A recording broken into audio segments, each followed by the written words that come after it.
Good morning. Hello. We are here today on Alden's birthday. Thought what better way to spend his birthday than doing a live with all of you? Yes. Thank you so much for taking some time to hang with us, and thank you for those that have reached out wishing a happy birthday. I really do appreciate it. Today we are looking at 10 things to look for in a honeymoon resort.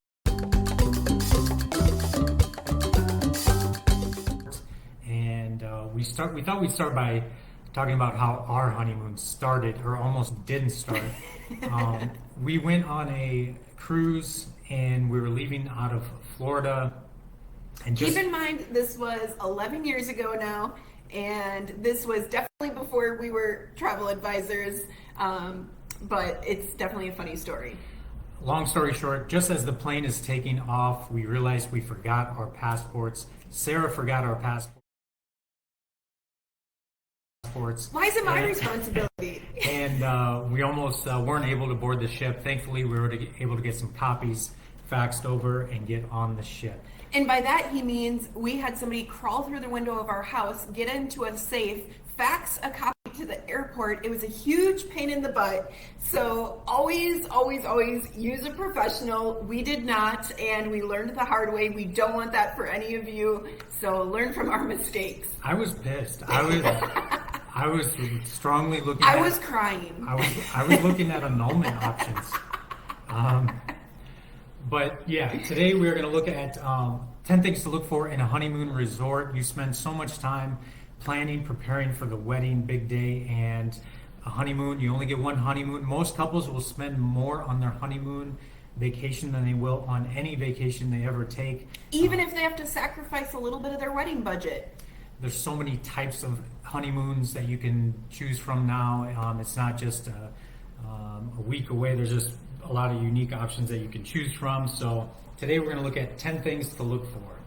The first thing we want to be looking at is honeymoon packages. This is such a great way to personalize your experience, have another layer to make it extra special. This could include things like massages, a romantic dinner on the beach. There are so many things that can be included in honeymoon packages, but it's also important to find the right honeymoon package for you based on how you want to spend your time. And by a honeymoon package can also be a lot more cost effective, putting it in one package on things that you know you're going to do while you're staying there. Number 2, rooms and suites that offer privacy.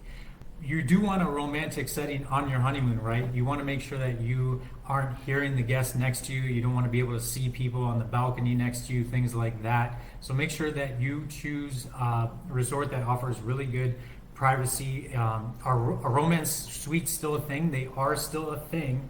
And they offer a lot of unique settings like plunge pools or jacuzzi tubs, things like that. Soundproofing, private entrances, anything that really enhances that privacy. Number 3 is we want to make sure that they offer room service.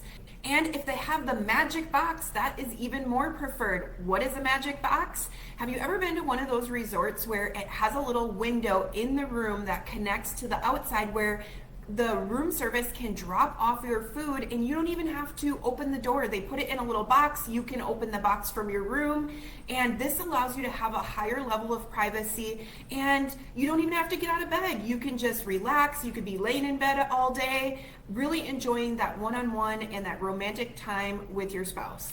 It's kind of a nice option because they do it for a couple of reasons. One, so that like birds and things don't get to your food, but it's just kind of nice and convenient. They drop the food off in there, they knock on the door, you open the little door, and your food is there. It's a nice touch.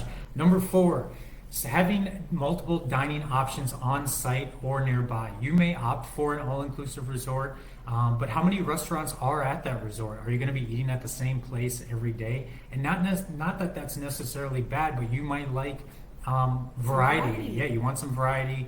Are there places you can walk to or get to within short distance? Check out some local food, some culture. Where are the locals eating? So what kind of dining options does that resort have? Number 5 is an upgraded level of service. Let's be honest, we all like to be pampered. So when you show up and you're in a preferred club or you have butler service, you are going to feel more pampered. That's how you should feel. It's your honeymoon. It's a once in a lifetime vacation. You truly want to enjoy it to the fullest. You want to be totally pampered. And this upgrading your level of service is a great way to do that. Yep, especially after all the hustle and bustle that goes into your wedding. Number 6, activities and entertainment.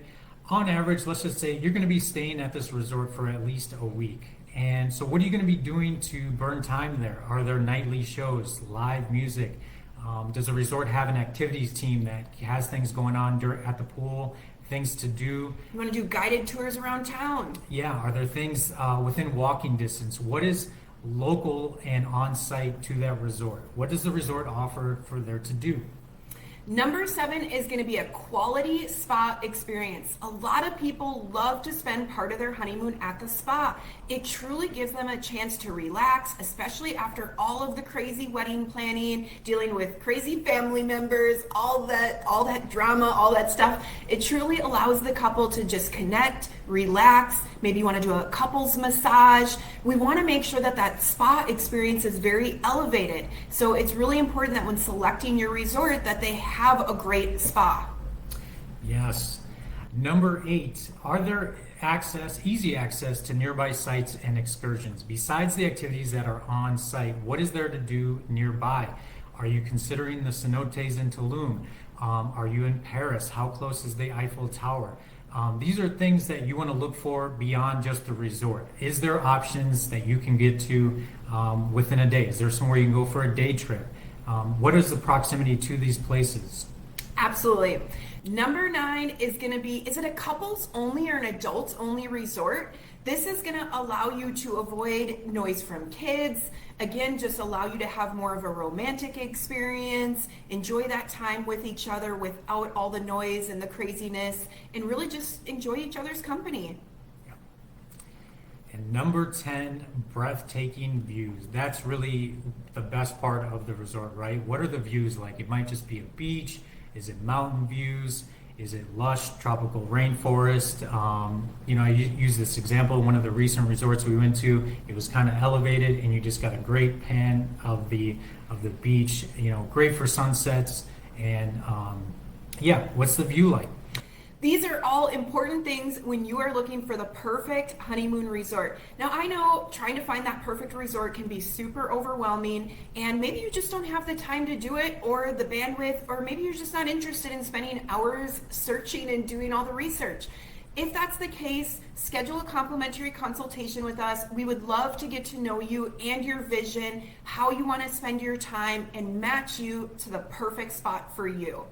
If you guys have questions, post them in the comments. We would love to hear from you, and we hope you guys all have a fantastic rest of the week. Safe travels.